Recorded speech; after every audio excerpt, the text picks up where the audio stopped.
Las fortalezas vendrían a ser la misma persona, el hecho de uno querer y saber hacia dónde se dirige es una fortaleza, porque si tú no tienes enrumbado qué es lo que quieres hacer de tu vida, puedes ir de tumbo en tumbo y no vas a encontrar ninguna fortaleza. La fortaleza primera que se encuentra uno como persona o como profesor es uno mismo, el saber qué es lo que quiere, qué es lo que se aspira.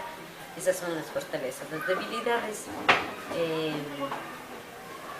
no pienso yo que existen debilidades, sino mejor circunstancias que como docentes tenemos que ir superando. Las debilidades les hacemos, como su nombre lo dice, nosotros mismos, o cuando queremos. Dificultades que hay en el camino, como en toda profesión, como en toda circunstancia, como en toda situación, pero uno como docente, al enfrentar al ser representante de una, ¿cómo te diría?, de una noble carrera, es diferente a los otros. Tú puedes encontrar un ingeniero, un arquitecto que dirige una construcción, y que se cayó esa construcción, no pasa nada, volverá a construir, porque son elementos físicos los que tiene que responder. Pero si no dirigiste bien a un estudiante, a pesar de no haber elementos físicos, entre comillas, pero sí diríamos que somos responsables de la formación de los niños desde pequeños. Entonces, está en nosotros ser las fortalezas y en nosotros vencer las dificultades. Son dos cosas que van a la par. He trabajado 32 años como docente. Yo me inicié en una comunidad tan lejana, hace 35 años, en la comunidad de Caimatán, a donde teníamos que ir, primeramente ingresábamos las personas de acuerdo al puntaje. Para ingresar en el ASUE teníamos que tener un cierto puntaje. Ahí no ingresábamos a lo mejor porque éramos familiares de alguien, porque teníamos que a lo mejor caerle bien a alguien, no. Y eso agradezco porque fue una de las personas que pudo ingresar en el ASUE. Y poco a poco uno se ha ido estabilizando de dos formas, estabilizándose no en el sentido económico, sino estabilizándose en el aprendizaje, porque un docente a diario va aprendiendo. No es que el profesor, el verdadero docente, va a enseñar, va a aprender, porque el diario vivir es eso. Los niños con sus actitudes, con sus actividades, con sus destrezas, nos va enseñando. Y muchas de las veces ellos nos van enseñando métodos que aparte de los que están escritos, nos sirven para nosotros poder aplicar a otros niños. Como directivo me siento realizada, pienso haber cumplido todas mis aspiraciones. Participé de esta dirigencia en un momento de transición, en un momento en que el Ministerio de Educación, en el momento en que ya hubieron los distritos de educación, se eliminaron los supervisores, mayor responsabilidad tenemos los directivos ahora. Entonces fue un momento de transición un tanto duro e incomprendido, porque se entendía de que las directrices los daba solo el director, cuando sin entender muchas de las veces que todo ya está determinado dentro de la ley. ¿Qué es lo que ha pasado en estos periodos? No es que el gobierno nos impone nada, el gobierno nos está haciendo cumplir lo que nosotros no lo hemos hecho. Si vamos a la jornada de 8 horas, somos empleados públicos. Un empleado público en cualquier institución cumple sus 8 horas de trabajo. Lo que ha cambiado es de que la jornada, que nosotros lo hacíamos en la mañana y lo llevábamos a la tarde, se nos puso a que lo cumplamos dentro de la institución como todo empleado público. Pero considerando la situación que vivimos muchos maestros con años de servicio, el abandono que tenemos hacia nuestros hijos, el gobierno ha considerado y hoy tenemos que solo un día a la semana, por obligación, tenemos que estar dentro de la institución, tomando también en consideración y respetando las disposiciones. Si el directivo dice que hay una reunión y eso lo contempla su plan orgánico, lo contempla su POA, lo contempla las disposiciones del ministerio, lo tenemos que acatar. Entonces yo me siento realizada en ambos ámbitos, tanto como docente como profesor, y en ambos me siento bien. No diríamos que en la actualidad está desprestigiada, diríamos que en la actualidad con este gobierno hemos ido ubicándonos en el puesto que nos merecemos como profesores. Estuvo un tanto desprestigiada, ¿por qué? Justamente podría darse el caso porque no nos hacían cumplir las 8 horas. Habíamos o había muchos docentes de que cumplía su jornada de trabajo y en la tarde a otra actividad, que no debería ser así. ¿Por qué? Porque primero tenemos que sentar las bases sobre nuestra formación académica. Yo no pienso de que un médico en las tardes cumpla otra función que no la sea la de estudiar, la de actualizarse para médico. Igual lo hará un arquitecto, un ingeniero, entonces los docentes también tenemos que estar ahí. No pensaría yo que estaba desprestigiada, lo que estaba es desvalorada. Comenzando desde el ministerio no teníamos un sueldo. Para cobrar un sueldo teníamos que esperar alguna de las veces hasta 3 meses. ¿Pero qué? Presionados con un paro de actividades. Hoy estamos cobrando al día. Es verdad que en terminar el año por situaciones del ministerio lo cobramos con unos días aparte, pero ya no es paros para hacer. Tomemos en consideración que los paros a quién perjudican, a todos, comenzando de los niños. Un tiempo pasado, un tiempo perdido no es recuperado. Por más que digamos, ya vamos a recuperar, se alarguen unos días, no es así.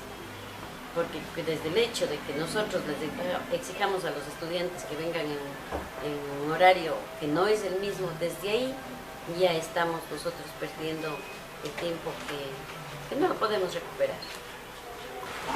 No sé hasta qué punto sea eso verdad, porque ahora el que menos quiere ser profesor. Si nosotros hacemos un análisis y vemos las carpetas o quiero ser profesor 1, parece que quiero ser profesor 5. ¿Cuántos aspirantes hay a docentes? No va a ser porque esté desprestigiado, no va a ser porque el sueldo es bajo, no va a ser por a lo mejor, que digamos, por pasar el tiempo, porque no hay otra aspiración, no. Hemos valorado eso. Ahora, ¿por qué la juventud? Es que la tecnología ha avanzado, todo es relativo. Si vamos hace años atrás, no teníamos este proceso tecnológico. Entonces, ¿qué hacen los jóvenes ahora? Su celular, sus comunicaciones, y entonces ahí vienen las carreras de técnicas. Un ingeniero en sistemas no había hace 35 años, ¿no es cierto? Entonces, todo es relativo, va avanzando la tecnología, van avanzando las aspiraciones de las personas. Hemos visto que a través de este gobierno, quizá con el apoyo y el interés del vicepresidente, se ha abordado muchos temas de inclusión. Y yo lo veo desde el punto de vista, como dice su palabra, inclusión, importantísimo. Pero ahí tenemos, como en todo, hay un pero. No, los docentes fiscales o en la mayoría de instituciones no tenemos el equipo técnico para poder dar el asesoramiento a niños con capacidades diferentes. Entendamos que los docentes, por más años de trabajo que tengamos, necesitamos tener conocimientos básicos. ¿Qué pasa con un estudiante que a lo mejor sea sordomudo? Necesitamos las señales, necesitamos un lenguaje de señas, pero a medida de nuestras posibilidades lo podríamos hacer como docentes. Pero si yo pienso, y debería ser que cada institución pública cuente con un departamento que dé la facilidad y el apoyo para que pueda orientar a todos los docentes que requerimos. Cualquier, no diríamos discapacidad, sino cualquier capacidad diferente, como en toda carrera. Muchas de las veces los médicos que querían que sus hijos sean médicos, los abogados, es más, un reflejo. Si nosotros vamos a Cuenca y vemos los letreros de los abogados, los mismos apellidos, inclusive nombres se repiten. Esto es una, no le diría tradición, parte de la idiosincrasia de nuestro pueblo. Nuestros padres que querían que seamos, ¿no es cierto? Pero dentro de los docentes yo pienso de que la mayoría es vocación. Bueno, en primer lugar, no puedo decir que mi motivación personal era únicamente seguir la carrera de docencia porque me gustaba. La motivación principal fue el hecho de que yo ya tenía un hogar y que necesitaba seguir algo, estudiar algo, pero lo más fácil en ese entonces era seguir educación y era adicionalmente una carrera en la que, en mi caso de madre de familia, me permitía trabajar a medio tiempo y también estar con mis hijos. Bueno, en inicio fue únicamente por necesidad el seguir la docencia, pero luego ya cuando se ha ido practicando durante algunos años, en mi caso soy 15 años docente, considero que es el lugar donde debo estar. Estoy ahí porque me gusta estar. Aprendí a querer lo que hago. Trabajar con jóvenes es bastante satisfactorio porque conoces realidades, tal vez realidades diferentes a las que tú viviste, en muchas ocasiones realidades muy similares a las que uno vivió también siendo adolescente. Eso me permite ayudarles en algunas ocasiones personalmente, en otras se puede mandar hacia otros sectores que les pueden ayudar. O sea, además que uno se nutre de sus experiencias, de sus inclusive de sus travesuras. Bueno, creo que sí tiene muchas fortalezas que se basa en la experiencia que uno va adquiriendo. No es igual lo que uno se aprende en la universidad, lo que se aprende en las aulas es totalmente diferente a lo que uno le toca en realidad, en este caso enfrentarse cuando ya entras a un aula. Todos los días entrar a un aula te pone nervioso porque son mundos totalmente diferentes y no sabes cómo van a actuar hasta que vas ya conociendo las personas con las que trabajas, vas conociendo llamemos así, el material humano con el que se trabaja. Tiene muchas fortalezas porque fuiste joven, porque conoces la realidad.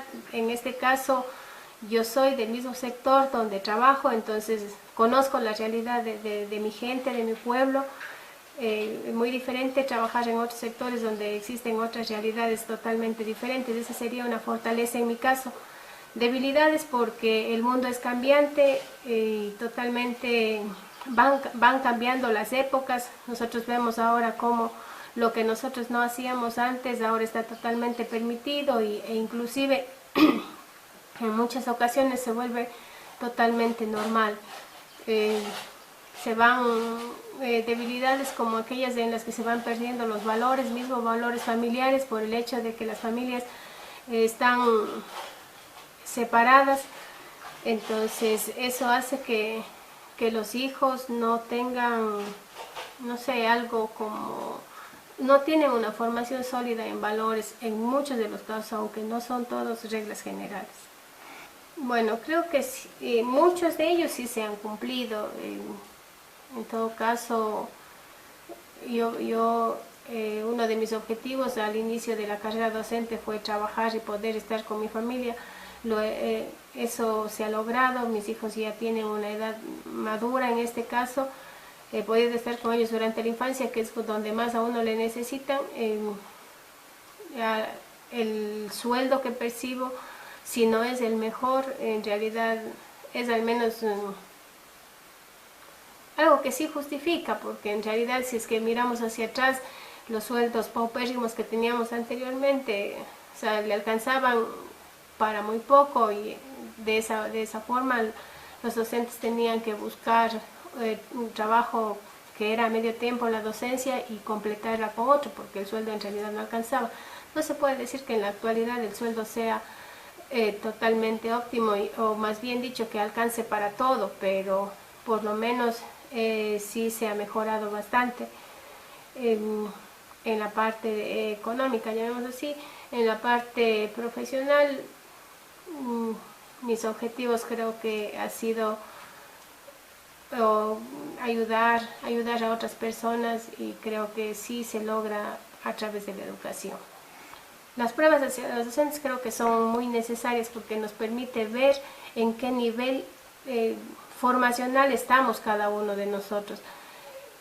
Es real que el mundo cambia, que las sociedades cambian, por lo tanto la educación también debe cambiar y cada docente debe seguirse preparando todos los días.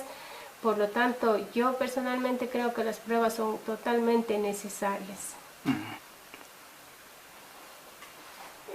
Básicamente la carrera de docente se encuentra desvalorizada por el hecho de que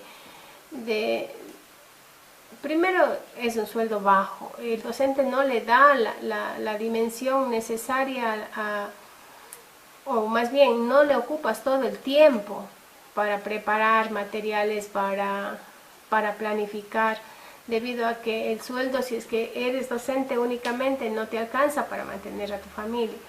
Entonces necesitas, aún en la actualidad, necesitas trabajos extras para poder complementar esa parte económica, que aunque no sea totalmente lo único que cuente, pero es fundamental en nuestra vida. Adicionalmente, se ha desvalorizado más bien por el hecho de que los mismos gobiernos de turno nos han tratado como que fuéramos la última rueda del coche, o sea, y nosotros mismos muchas de las veces, y yo digo eso cuando yo empecé, profesor no más. Si no puedes alcanzar este otro título, por lo menos hazte profesor. Si no consigues trabajo dentro de tu profesión, hazte profesor. Entonces nosotros mismos nos hemos encargado de desvalorizar al maestro. O sea, si no puedes lograr algo, por lo menos seas profesor. Yo creo que esa es una de las razones por las que el ser maestro se ha desvalorizado. Yo creo que es la parte económica básicamente. Básicamente es la parte económica. Y muchas de las veces cuando uno se conversa con los estudiantes y uno mismo, yo pienso que esa fue una de las razones por las que en mi vida nunca estuvo ser docente. Es el comportamiento que yo he tenido con mis docentes y a veces decimos chuta, ser docente con estudiantes como fuimos nosotros, no, yo creo personalmente que no aguantaría. Pero si vamos a la realidad, después en ocasiones hemos conversado con compañeros, ex compañeros de colegio, y decimos, los chicos de ahora no son ni la primera parte de lo que éramos nosotros antes. Entonces, pero básicamente creo que es la parte económica. Usted en una carrera técnica puede aspirar a mucho más económicamente, mientras como docente se ve limitado a un sueldo mensual que con el trabajo que hay que hacer dentro de la docencia no justifica. Bueno, necesariamente en mi caso, para poder estudiar necesitaba el apoyo de mi familia, debido a que al estar en un cantón lejano donde no existe una universidad presencial, mi única forma de superarme o de estudiar era una universidad a distancia, que en este caso es costosa. Sí, recuerdo claramente el apoyo de mi madre, que ya no está. Uno de los pilares fundamentales que fue para que me decida estudiar. Y luego sí, mi familia, en este caso mi esposo. Y la parte económica, pero la parte motivacional principalmente fueron mis hijos. Bueno, y creo que yo fui una de las personas que entró sin vocación. Como le dije anteriormente, en el transcurso del tiempo aprendí a amar lo que hacía.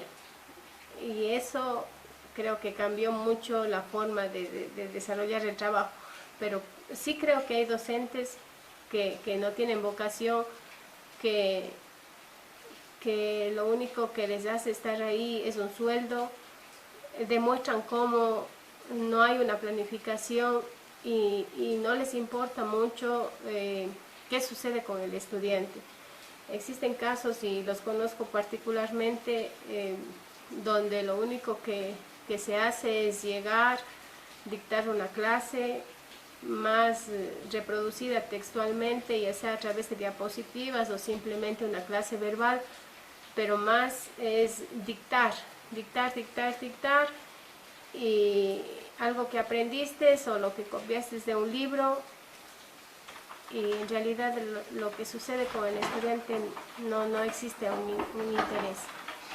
Creo que es una forma interesante en que el estudiante construye en realidad su propio conocimiento. Cuando tú haces algo, aprendes, armas, buscas el engranaje para que las cosas queden bien, queden funcionando correctamente. Creo que en sí el construir el conocimiento propio es eso, encontrar la forma en que los conceptos vayan entrelazándose entre ellos y puedan a su vez formar tu nuevo conocimiento. Creo que es una forma interesante en la que se está trabajando tanto con aprendizaje cooperativo como con aprendizaje corporativo. Muchas de las veces uno no le ve las actividades diarias cotidianas solamente desde la perspectiva de la recuperación económica. Hay ocasiones en que uno no solamente encuentra la satisfacción y la respuesta afectiva en el sueldo o salario que percibe. Muchas de las veces lo que se encuentra como respuesta de mejor dimensión es saber que uno es útil a alguien. Saber que uno es útil a la sociedad cuando es capaz de ayudar a cambiar el pensamiento de los jóvenes. Y si no a cambiar, por lo menos a orientarlo, a tratar de que sean pensamientos asumidos con conciencia y voluntad, que más allá de que sean correctos o no, sean el resultado del análisis, sean el resultado de la reflexión y no solamente de una imposición arbitraria, que es lo que normalmente consideramos nosotros constituido la educación hasta ahora. Entonces uno pretende en un momento determinado creer que se puede ser útil, ayudar a cambiar la educación, a reorientarla, a generar una respuesta en el pensamiento colectivo a través también de generar, si no nuevos moldes sociales, pero sí por lo menos nuevos pensamientos colectivos. Esa es la razón por la que uno cree entonces que si se puede aportar al cambio de la sociedad es en el campo de la educación. Además hay que reconocer también que la educación le brinda a uno muchas respuestas agradables.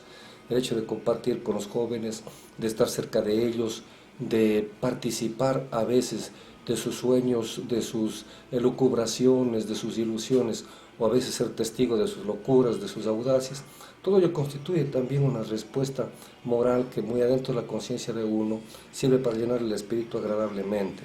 Es decir, también en la educación uno puede encontrar una forma hasta de mejorar su autoestima, mejorar hasta su estabilidad emocional, quitarse el estrés, no digo tomándole a la ligera a la educación, sino más bien dándole la dimensión adecuada, la educación como una especie de trabajo lúdico, en donde no se acostumbra a cerrarse en paredes para sentirse prisionero, sino abrir un espacio para sentirse más libre que nunca. Las fortalezas principales creo yo que están precisamente en el sentirse útil a los demás, en la capacidad de ser uno también una persona involucrada con el desarrollo social, en el elemento básico que constituye aportar con nuevas ideas y nuevos pensamientos para la sociedad. Creo que esos son los pasos más importantes.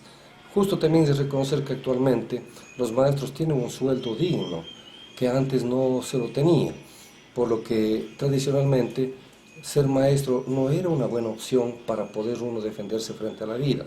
Actualmente sí lo es. Un maestro está en capacidad de poder sostener a su familia con el salario de profesor, lo que significa que puede dedicarse a tiempo completo a ser docente. Y eso creo yo también que es otra gran fortaleza.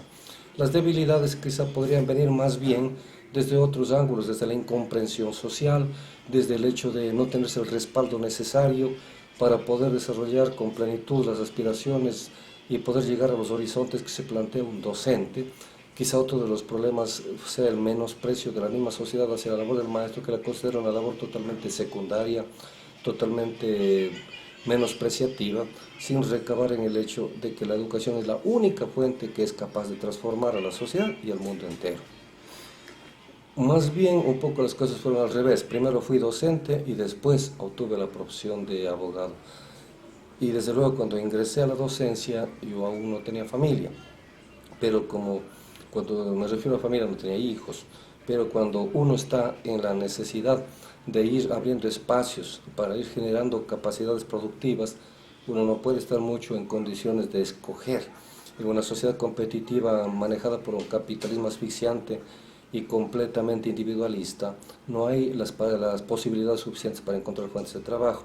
Entonces muchas de las personas hemos encontrado en el magisterio una especie de cobertura o quizás hasta refugio económico momentáneo. Por eso es que yo podría decir que primero ingresé al magisterio y después me sentí maestro, porque comencé a valorar lo que hacía, a comprender lo hermoso que significaba ser docente y a reconocer que no hay mejor experiencia en la vida que la de compartir los sueños de los jóvenes. Entonces, en esta perspectiva, primero yo fui maestro y después aprendí a ser maestro. No, más bien era una oportunidad que tenía para poder sostener económicamente a los que entonces eran mi familia, así que todos le vieron como algo positivo tener por lo menos la oportunidad de trabajar. De tal manera que la discusión no era qué tan bonito o feo es ser docente, ni qué tan elegante o no muy elegante ser docente, ni qué tantas puertas se puede abrir o cerrar. Era simplemente una oportunidad que no se la podía dejar pasar. No se podía desaprovechar, era la posibilidad de encontrar trabajo y había que tomarlo porque era eso o era nada. Por eso reitero yo, primero fui docente, después aprendí a ser maestro. Es que la docencia no se limita a generar una respuesta en una sola posibilidad generacional. Es decir, no es que yo voy a formar a un grupo de chicos y cuando ya les vea ellos profesionales ya terminó mi labor. La docencia se nutre permanente y diariamente de nuevos elementos, de nuevas poblaciones estudiantiles, de nuevas generaciones. Por lo tanto, ni bien se termina con unos la jornada de bachillerato, ya se está empezando con otros que vienen en la misma línea. Por lo tanto, nunca podrá decir uno, he cumplido la misión. Pero cuando uno quiere ser docente y se va perfeccionando, lo que uno sí aprende a descubrir es que es cada vez más fácil ser maestro si se logra entender que la labor de uno no es la de ser un capataz, ni la de ser tampoco un inquisidor, sino la del amigo que orienta, del amigo que hace reflexionar y del amigo que permite desempolvar en algún recodo de la conciencia humana los valores necesarios que nos permitirán encontrar la respuesta a los horizontes que queremos para una vida digna. Yo creo que la labor del docente siempre está en el aula. El docente es un investigador permanente, aunque no esté metido en los libros, aunque no esté metido en internet a cada rato, pero cuando es un individuo comprometido con la carrera por la que optó, en cada paso encuentra elementos nuevos como para ir aleccionando su propia formación personal. Cada día en un periódico nuevo, en una noticia nueva, en algún tipo de curiosidad que se presente en la vida, encuentra un insumo más que le va a interiorizar en su conciencia, a que se convierta en herramienta de enseñanza posterior. Por lo tanto, yo creo que el maestro es maestro no solamente cuando está en el aula, sino también cuando está recopilando información, cuando está preparando trabajos, cuando está mentalmente haciendo algunas elucubraciones, comparando disyuntivamente lo que le puede servir y lo que no le puede servir como material didáctico para sus estudiantes. Todo eso significa ser maestro. El momento en que se le encarga a un docente la administración de una institución educativa, deja de ser docente por completo para convertirse tal vez en un ingeniero, en un administrador, es decir, en un técnico, que más tiene que estar preocupado por el tema de control, por el tema de administración presupuestaria, por el tema de administración de talento humano, y se pierde de vista todo el enriquecimiento que ha logrado en su carrera de docente. Por eso yo creo que a veces cuando a un docente se le encarga el rectorado, se le frena en su capacidad de seguir mejorando como docente. Pero siendo necesarios también en la administración, pues tiene que asumirla alguien, y qué mejor que sea un docente con experiencia. En el mundo occidental como el nuestro, en un mundo capitalista como el nuestro, es indudable que todos miran el desarrollo de las personas únicamente a través del elemento económico. Se ve qué tan exitoso es una persona o qué no tan exitoso es dependiendo del capital con que cuente. Si alguien tiene mucho dinero, entonces piensa que es un triunfador, que es un líder, que es un exitoso hombre de negocios. Si alguien no tiene recursos, es un fracasado, es un frustrado. En este sentido, lamentablemente, la carrera del docente muchas veces también ha sido catalogada desde el ángulo de su capacidad de ingreso. Entonces, cuando durante mucho tiempo el maestro ha tenido sueldos muy inferiores, completamente hasta irrisorios, indudablemente que a nadie le interesaba ser maestro, porque por más que tenga la vocación en su conciencia, si no tiene en cambio recursos para solucionar sus necesidades, igual va a ser un profesor que no va a cumplir con sus capacidades y potencialidades. De tal forma que ser maestro durante mucho tiempo se lo vio más bien como una profesión de locos, de soñadores, de idealistas, aquellos que son capaces de enseñar aunque sea que se estén muriendo de hambre. Por esa razón creo yo que durante mucho tiempo se fue perdiendo poco a poco la mística y desde luego la vocación por la docencia. Sin embargo, en los últimos tiempos se vuelve a retomar y a darle tanta importancia que aquí en el Ecuador, para ser docente o para ingresar más bien a estudiar carreras docentes, se requiere un puntaje elevado, precisamente porque se va a trabajar con una materia prima muy valiosa, que es el ser humano. Mucho más valiosa que el cemento, mucho más valiosa que el hierro, la materia que está en todos los seres humanos, en su conciencia y en su voluntad, es precisamente la de los valores con los que se debe trabajar. Por eso es que muchas de las veces hay que poner en la balanza lo que uno busca como objetivo para la vida, pero en la otra la cuestión económica. Y si a veces pesa más el tema económico, habrá muchos maestros que teniendo capacidad abandonan la docencia, o a veces cuando un maestro tiene suficiente capacidad económica debido a que recurre a otros ingresos económicos, entonces puede sostenerse la docencia, aunque sea sin cobrar nada. Muchos maestros universitarios no cobran valores que realmente signifiquen algo, trabajan más por la honra de sentirse maestros universitarios, a veces casi trabajan gratis, solamente por lo digno que representa ser maestro de juventudes. Yo creo que esa es la razón por la que lamentablemente en el Ecuador muy pocos maestros con convicción escogen la docencia y que muchos también hayan abandonado, es decir, todo gira lamentablemente en torno al tema económico. Las carreras técnicas en cierta medida son una especie de desafío nuevo para la gente, para los jóvenes, porque ven en la perspectiva de ellos posibilidades de trabajo más seguros. Dicen, por ejemplo, si es que yo soy ingeniero agrónomo, tengo la posibilidad de ir a dirigir producción en el campo, las grandes haciendas me van a contratar, voy a tener trabajo seguro. O si soy un ingeniero civil, un constructor, sé que voy a encontrar trabajo en cualquier lado u ofreciendo contratos. Pero el docente solamente tiene una opción, la de ingresar a formar parte del Magisterio Nacional. Por lo tanto, le ven a veces reducidas más que todas las posibilidades de trabajo, más que la conveniencia o no de ejercer lo que a uno le gusta. En este sentido, se ven a las carreras técnicas como con mayores posibilidades de que se encuentre trabajo remunerado pronto. Por otro lado, también el hecho de tener una cierta dosis de egolatría en cada ser humano, le gusta a alguien ser mejor ingeniero, ser doctor, antes que ser profesor. Desde luego se mira a la carrera docente como una carrera que todavía está mirándosela con cierto menosprecio.